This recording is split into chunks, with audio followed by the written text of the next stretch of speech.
నా పేరు పల్లె మల్లయ్య, ఓతిబి గ్రామము, జైరాబాద్ మండలము, సంగారెడ్డి జిల్లా. 2006 నుంచి 12 దాకా డిడిఎస్లో వాళ్ళు పిలిచిన మేరకు మేము పోయినాము. అప్పుడప్పుడు మన ఆర్గానిక్ పంటల మీద వాళ్ళు చెప్తుంది, ఎకరున్నర లోపల వాళ్ళు చెప్పిన ప్రకారమే మేము పంటలు వేసినాము.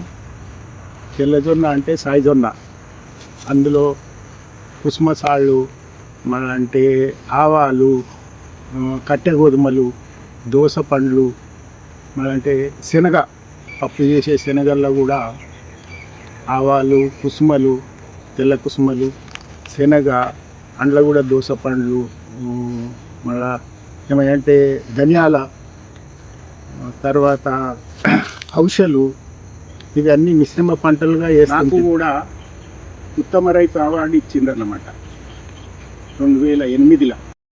ఇప్పుడు మాత్రము కేవీకే నుంచి టమాటా నారు ఇచ్చిండ్రు, మిశ్రమ పంటగా చెట్టు తోటలో పండిస్తున్నాము. మంచి ఫలితాలు రావస్తాయని ఆశిస్తున్నాము. దానికి తగిన మందులు కూడా వాళ్ళే ఇచ్చిండ్రు, డిడిఎస్లో కేవీకే వాళ్ళు.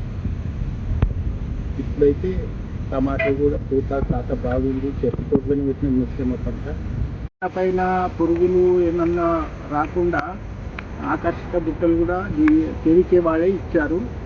అవి కూడా చేనులో అక్కడక్కడ బాటినాము, అందులో పురుగులు పడి చనిపోతున్నాయి. ఇప్పటికైతే టమాటా పూత పిండ బాగానే ఉంది, చెరుకులోనే ఉంది, మిశ్రమ పంటగా వాడుతున్నాము. కానీ డిడిఎస్ వాళ్ళు చెప్పిన ప్రకారము అట్లాంటివి కూడా మంచిగానే చేసినాము, దిగుబడి కూడా మంచిగానే వచ్చింది. ఇప్పటి పరిస్థితుల్లో కెమికల్ ఎరువు వాడటం వల్ల కఠినమైన రోగాలు వస్తున్నాయి.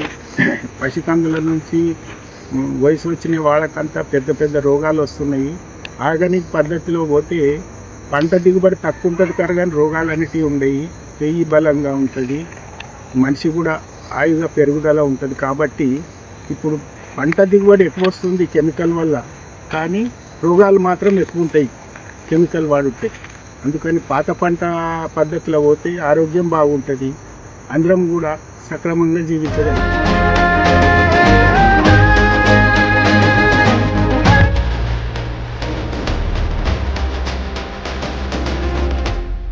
ఇప్పుడు మల్లారెడ్డి కాలేజీ నుంచి విద్యార్థులు వచ్చి కేవీకే నుంచి మాకు మళ్ళీ అనుసంధానం చేసిండ్రు.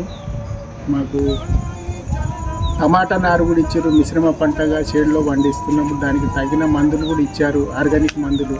అవి వాడి పంటలు పండించుకుంటామని మా ఆశ.